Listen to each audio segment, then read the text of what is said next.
Number 10. Toad. While Toad might not be known for being super powerful strength-wise or even power-wise in comparison to some other characters in the 1602 universe, he does hold power and information. Toad was the one who managed to put the Grand Inquisitor Enrique, aka Earth 311's Magneto, in jeopardy and almost got him burnt at the stake. Of course, the Inquisitor did manage to escape, and despite Toad's betrayal, even took the Brotherhood member along with him because he didn't really know what else to do with him. Of course, Toad probably wouldn't have dared to betray Enrique's confidence in most cases, but when his life was threatened by the Pope, he proved how dangerous he could be in regards to the secrets that he had guarded. Number 9. Natasha Romanova. In this reality, Natasha was a spy who ended up betraying Matthew Murdoch on the behalf of Count Otto von Doom, whom she took as a lover. Natasha remained loyal to Doom even after he was disfigured, but when she questioned his plan to use his flying machine to voyage to the end of the world, he made quick work of her and tossed her overboard, where she presumably plummeted to her death. Although Natasha died fairly easily and was just a human, she was still quite an adept spy. Her biggest mistake was probably just aligning herself with Doom in the first place and thinking that it would ever be wise to question him or freely speak her mind, even when he was the one asking her to. And friends, before we move on to this next spot, if you are loving this list and you want more lists like it, you want to learn more about 1602, please be sure to let us know by giving this video a thumbs up.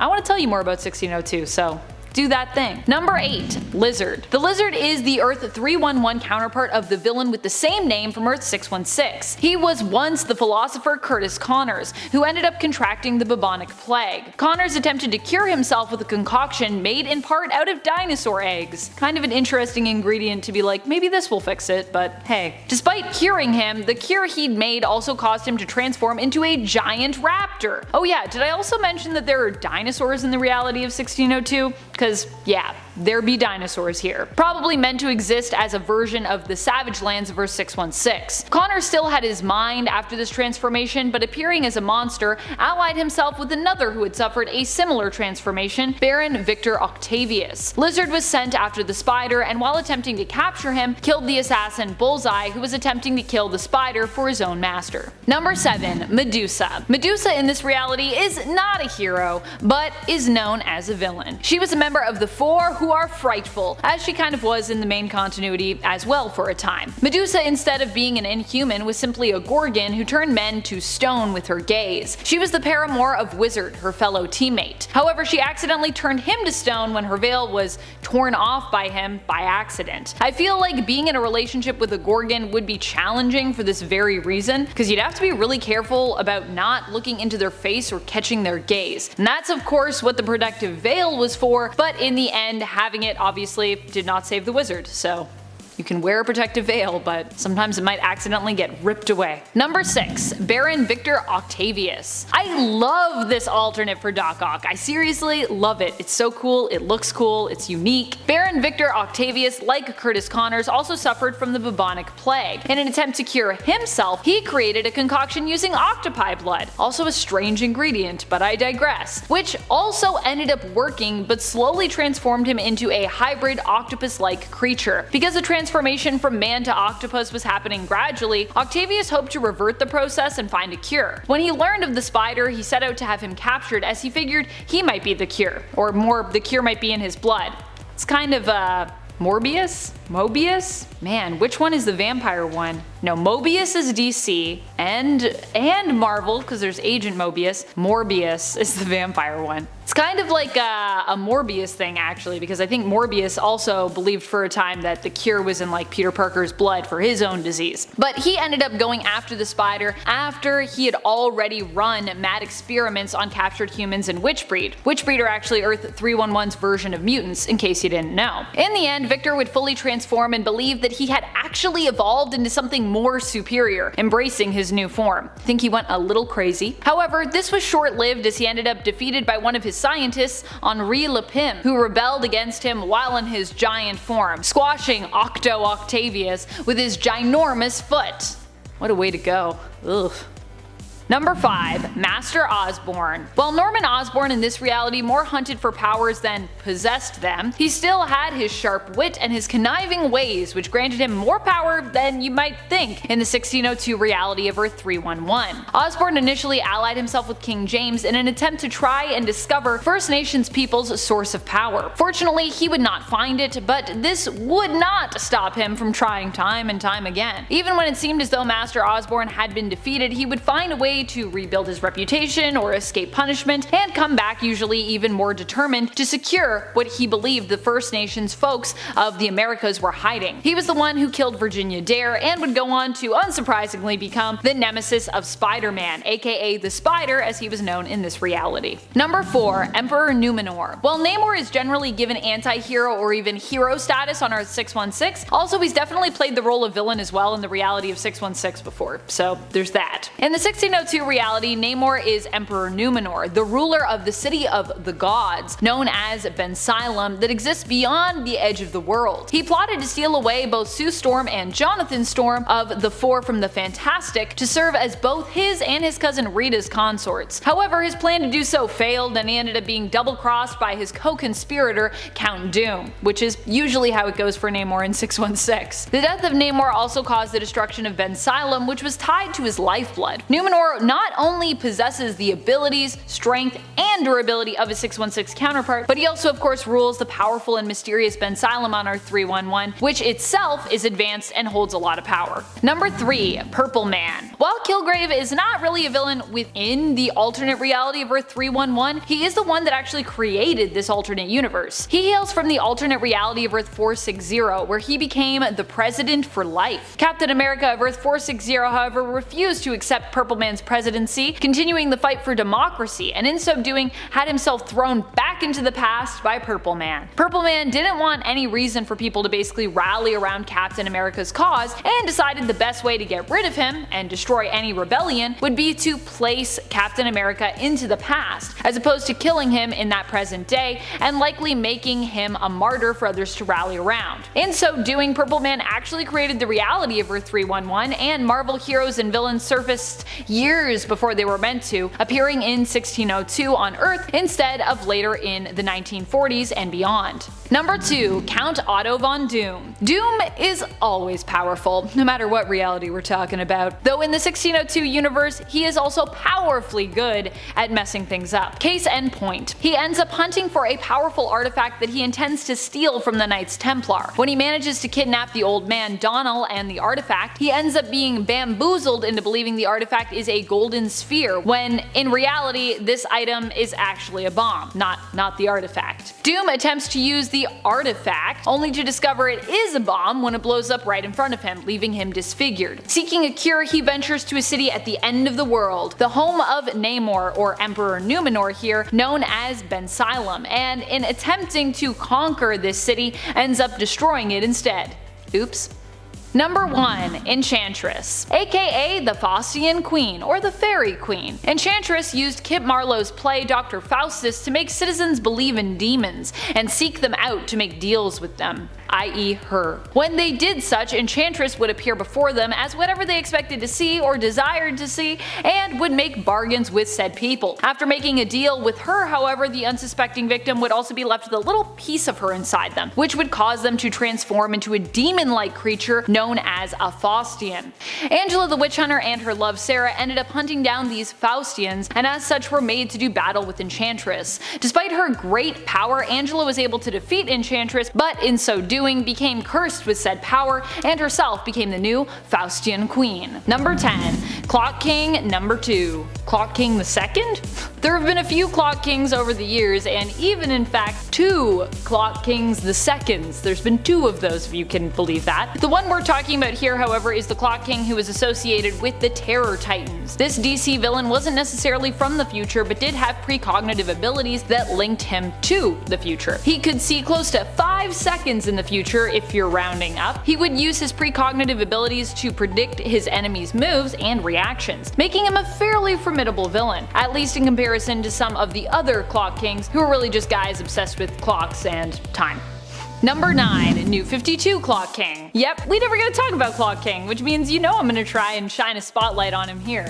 Clock King's pretty cool. Despite him being kind of a weird villain originally, Clock King has actually had multiple versions, and that's just in the comics. He's also had live action and even animated versions of himself, despite being kind of an odd duck, at least to begin with. Sometimes referred to as Clock King III in terms of his overall appearances, but actually the first Clock King to have appeared in the New 52 continuity, this version is probably the most powerful version of the character. Well, it's kind of a toss-up between this version and the previous one that I just talked about, so you could decide for yourself who you think is more powerful, but I think this one's just a little bit more powerful. Initially, it appears as though he can actually manipulate time, sending people back through their own time stream, but later we learn that he actually employs hallucinogenic gas simply to make it seem like he's doing that. However, I'm not really super convinced on that. I'm sure hallucinations are involved in some way, but how do you make someone specifically hallucinate moments of their past? I guess perhaps through suggestion? Just seems a little suspicious. This version of Clock King appeared in the first issue of the 2016 Deathstroke series and also reappeared in the Deathstroke Rebirth comic.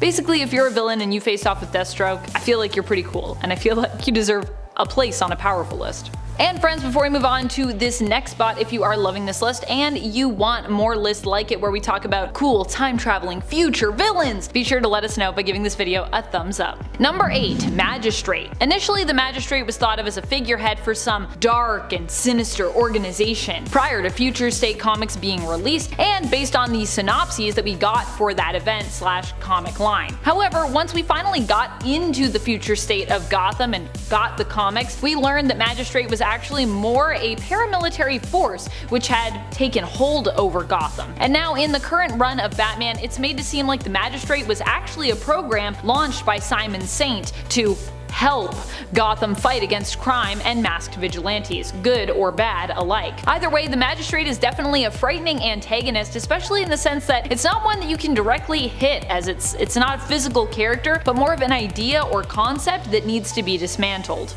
Number 7. Savior. Savior is the future version of Tim Drake from the Titans Tomorrow alternate reality. Here, Tim Drake ended up taking on the mantle of Batman, but would eventually become known as the vigilante Savior. You might be thinking, but Tim Drake is a good guy. He's not evil. What are you talking about? And normally, you'd be right. But in this reality, Tim doesn't end up quite as heroic as the main counterpart had hoped he'd grow up to be. This version of Tim comes to us from a much darker timeline, one where everything got so bad that he and his fellow Titans, known as actually one of the two different opposing Titans teams in the future, ended up adopting a zero-tolerance policy for criminals. Eventually, this future version of Tim Drake even ends up wielding the gun used to kill Martha and Thomas Wayne in his fight for vengeance. Basically, he becomes OG Batman, but even darker. Number 6. Brother Eye. Brother Eye isn't necessarily a villain who exists exclusively in the future, but in Future's End, it is an entity that takes over the world, so I feel like we can count it for that fact. Also, Brother Eye is pretty future-y in terms of its concept. Brother Eye was initially created to be a hero, protecting the world from any threat. In Future's End, the artificial intelligence was created by Batman and Mr. Terrific, but its prime directive ended up kinda corrupting it. Brother Eye came to realize that humanity's greatest threat was actually humanity itself, and sought for complete control over the people of planet Earth, seeing this as the only way to protect them from themselves. It's that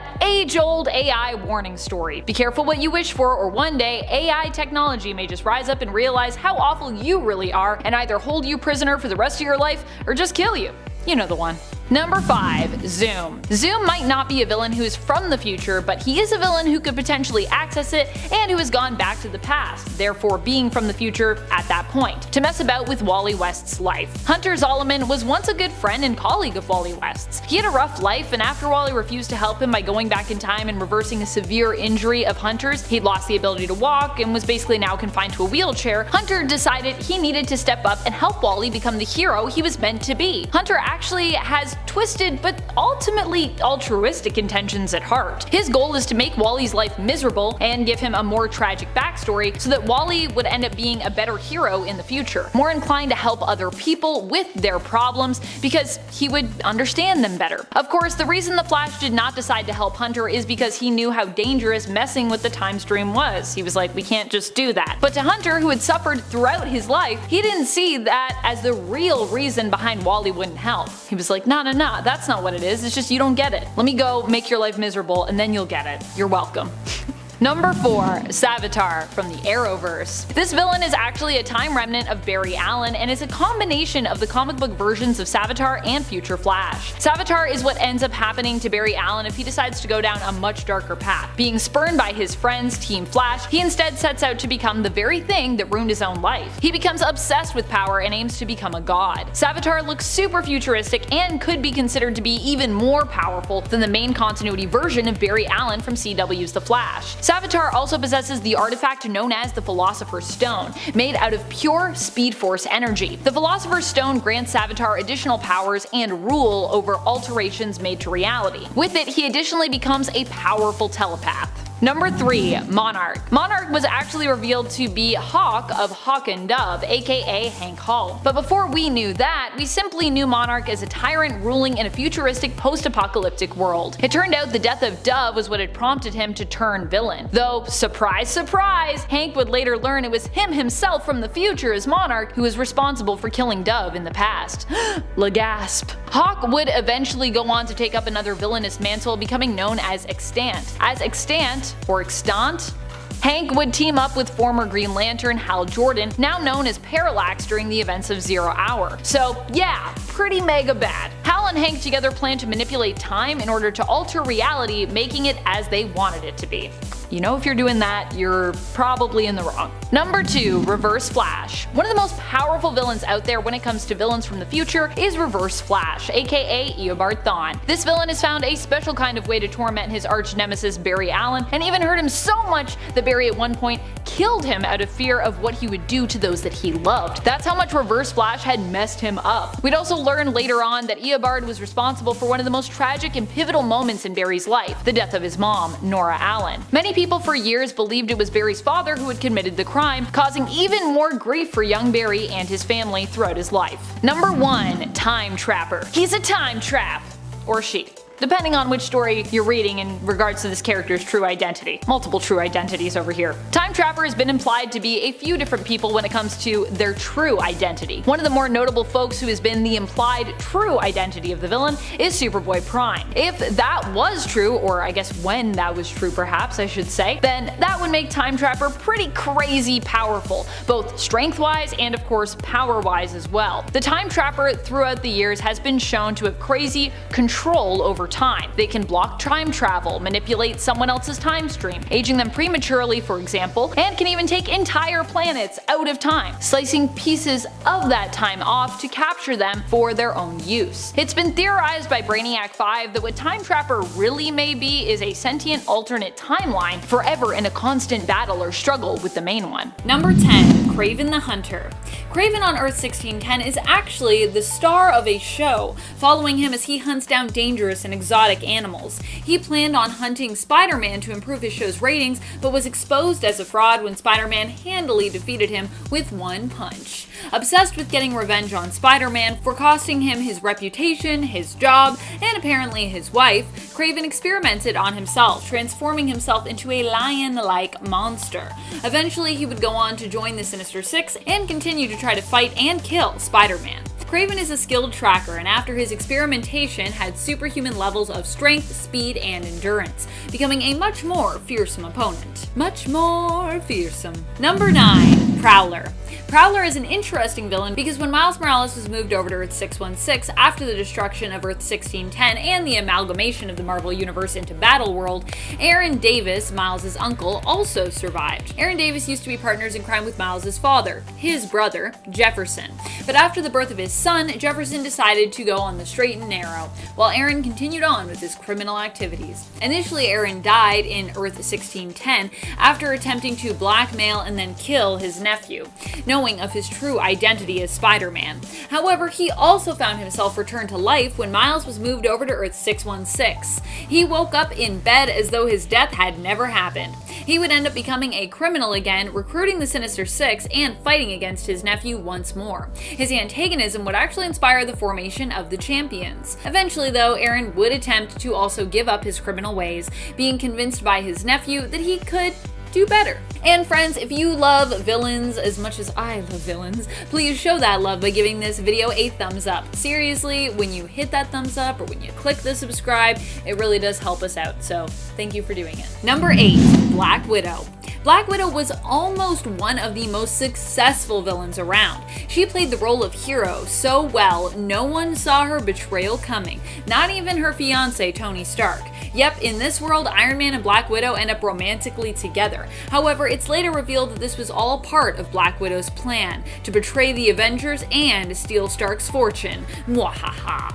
Instead of redeeming herself and becoming a hero, Black Widow here remains a villain through and through, and is just pretending to be a hero. She even kills Jarvis! Oh no! But in the end, Stark is able to use the nanotech in her blood, which allows her to control the suit that he made for her as a wedding gift to neutralize Black Widow.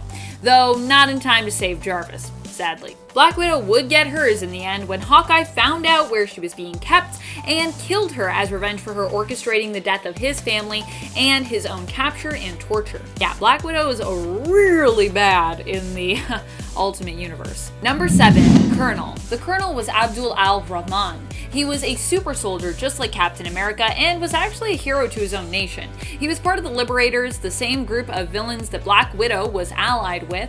Abdul's powers were comparable to Captain America, as he was also a super soldier. In fact, believed to be the first successful super soldier since the creation of Cap.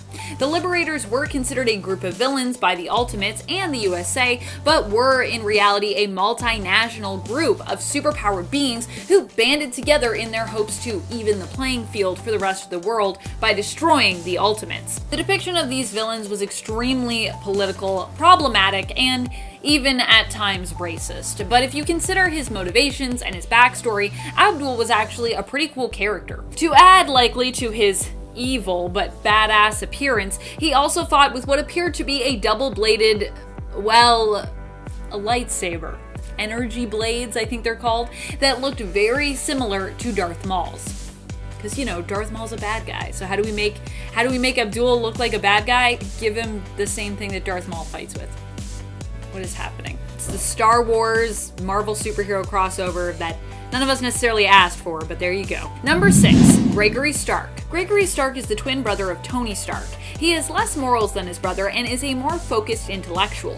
Whereas Tony is known for his lavish playboy lifestyle, Gregory is not. In fact, that is one of the many things that Gregory always hated about his brother.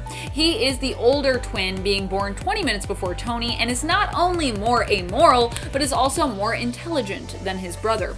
Initially, he worked for S.H.I.E.L.D., but this was all part of a carefully planned world domination plot involving in part the overthrowing of S.H.I.E.L.D. superiors, leading eventually to Gregory being put in charge as director of S.H.I.E.L.D.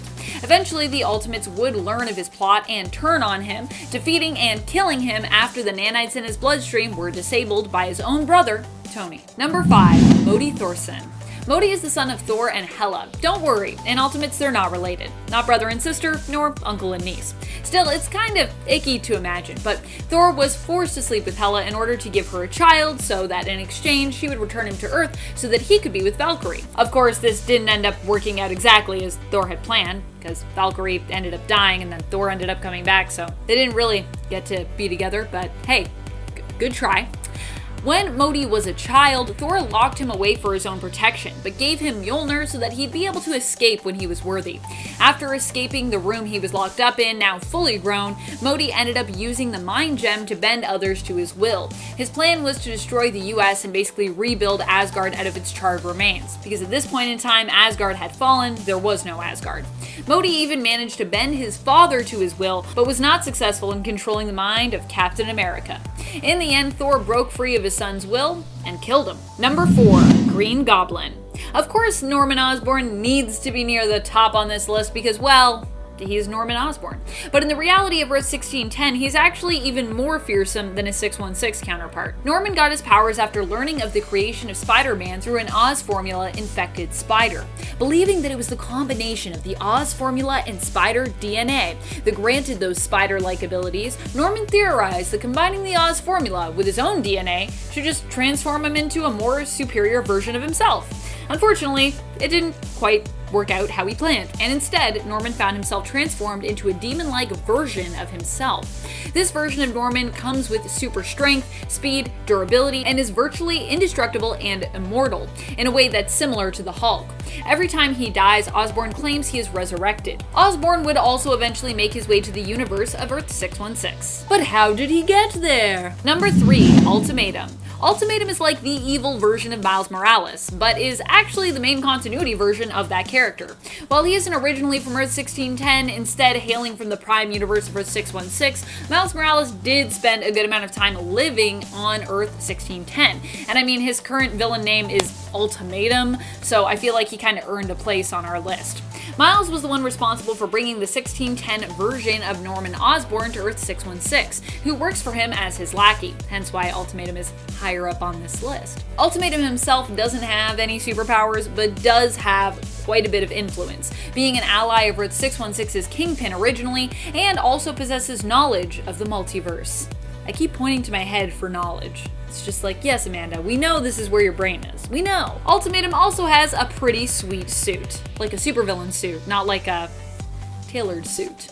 His plan was to take over Brooklyn, make it his own criminal empire, and send the Miles Morales of Earth 1610, Spider-Man, and his family back to their home reality.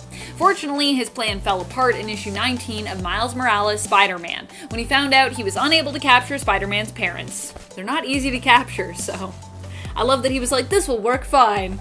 But Jefferson was like, no, get out of here. What are you trying to do? Get out of here. Number 2, Magneto. Speaking of Ultimatum. Okay, so while Green Goblin is immortal and Ultimatum is the boss of Green Goblin, and Magneto is, not necessarily immortal, definitely not immortal, he still has proven to be very deadly in the Ultimate Universe, and it is for that reason that he gets ranked so high up. Just the numbers of lives he took is shocking during, of course, Ultimatum.